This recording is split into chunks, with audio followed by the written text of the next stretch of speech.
Hi, I'm Dylan Blaylock with Clackamas County's Public and Government Affairs, and I am here with Madam Chair Tootie Smith of the Clackamas County Board of Commissioners. Chair, thank you so much for joining us today. Really appreciate your time. You're welcome. We are going to be talking today about disasters. Disasters have been on everyone's mind recently in the county. They're very important to county residents ever since the terrible fires of last year, the recent heat dome, the ice storm earlier this year. It's a big priority for the county and a big priority for Chair Smith. So, Madam Chair, let's talk about future disasters first. Now, one key development that's been set in motion is the creation of the Emergency Preparedness Council. Now, we've got news on that in a second, but you proposed this council all the way back in January, your first year on the job. Obviously a priority for you. Why is the development of this council, why is this issue so important to you? Well, Dylan, I lived in the fire zone.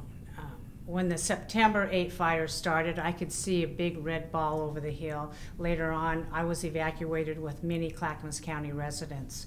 And I understand the terror that people feel, leaving their homes not knowing if you're going to be able to come back.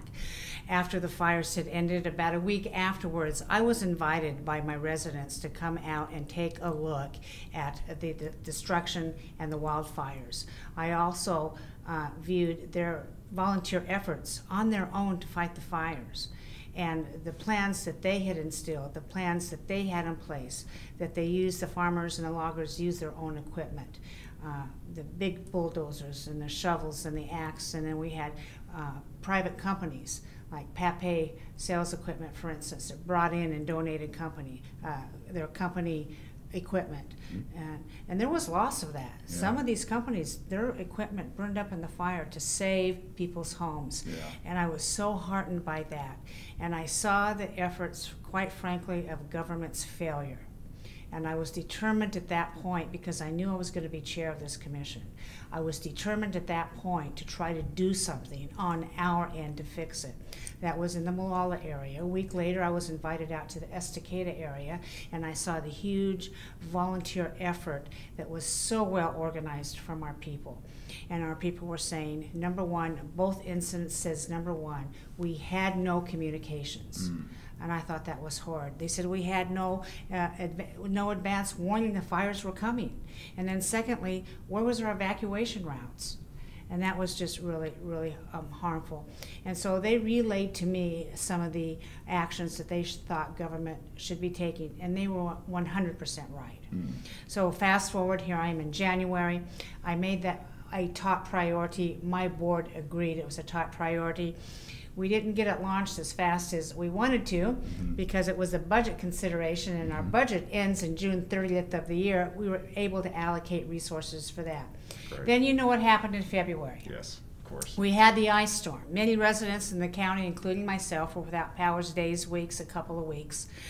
We had another emergency, and I'm thinking, oh my gosh, we need to be better prepared. So we created, the BCC has created upon my request, a 15-member volunteer council. And we will establish plans, procedures, try to implement all the resources available from state, federal government. And that council is going to be made up of people who want to serve on a volunteer basis to help implement the plans in any disaster that will come our way. Right, that's excellent news, and thank you so much for that. What types of people are we looking for? The council, of course, hasn't been created yet. We're still in the planning for it, which is great. What kinds of people throughout the community do you think we're going to be looking for to serve on the council? Well, somebody who's dedicated to helping. And I saw so much of that. People can have knowledge, they cannot have knowledge. They just have to be willing to volunteer. People from CPOs, from any organization, farmers, loggers, residents, anybody out there. We'll probably have a couple subject matter experts on just to help with that, and I have a couple in mind.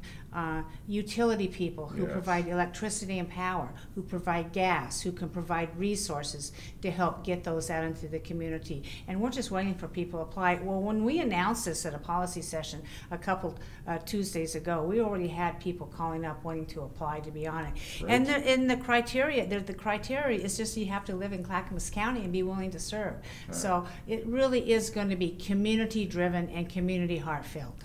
That's great. Yeah, I heard that policy session myself. I think we also mentioned city officials, and we want other people outside. You know, that's wonderful.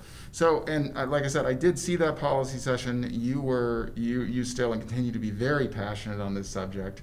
Why are you so excited about the development of this particular council? What have you heard this year about this issue from the community? Well, they want something to be done for us. And for instance, our fire departments, our local fire departments, in response, have already geared up to do this. People want to be able to help. They do not want to be held helpless. They want to know what the plan is. What can they do to help? What is government going to do for me? And my big message is government is not always going to be there to provide all the services. So we have to learn ourselves what to do. I totally rearranged my life when I had to evacuate. I came back, I realized that number one, my generator didn't work. It was too old, it was clogged. I did have adequate water, but I implemented some procedures in my own home that I was not present before the ice storm and before the wildfires. Right. And so I just want to share that knowledge to anybody out there. Take care of yourselves first, and yeah, government will be there maybe sometimes, but we always can't count on government. But I want our government to be responsive and help as much as we're able to. Excellent. Thank you very much for that. Thank you for that message. The other thing I want to touch on real quick is this idea of, and this is intermixed with the development of the Emergency Preparedness Council, disaster response zones. Now let's talk a little bit, and I think we're going to show it here, about the disaster response zones specifically. Tell people what they're looking at right now. Well, I'm very excited about the zone map. As you can see here, there are 20 zones that have been designated according to natural geographic barriers like hills, rivers, bridges, and also transportation routes. And within this zone map, the goal is that each zone can stand independently. For instance, if there's a big Cascadia earthquake event, and each standing zone will consist of volunteers, resources, and a plan to implement should they be isolated from another part of the county. We've also, the goal is to have a big utility trailer placed in each zone with equipment, communications, maybe some backup generators for medical equipment, maybe some blankets and water, just so we can get communications to the people in these zones on what to do and really what the situation is countywide. Okay, excellent. Well, my many thanks to Madam Chair Tootie Smith of the Clackamas County Board of Commissioners for joining us today. If you're interested in the next steps of this Emergency Preparedness Council's development, next Tuesday there will be a policy session on it and its development, and after that there will be outreach around if you are interested in being on the council or if you know anyone who's interested in being on the council. We'd love to hear from you. That's months in the future. So for that, from Madam Chair Tootie Smith, I'm Dylan Blaylock with Clackamas County. Thanks very much. Thanks, Dylan.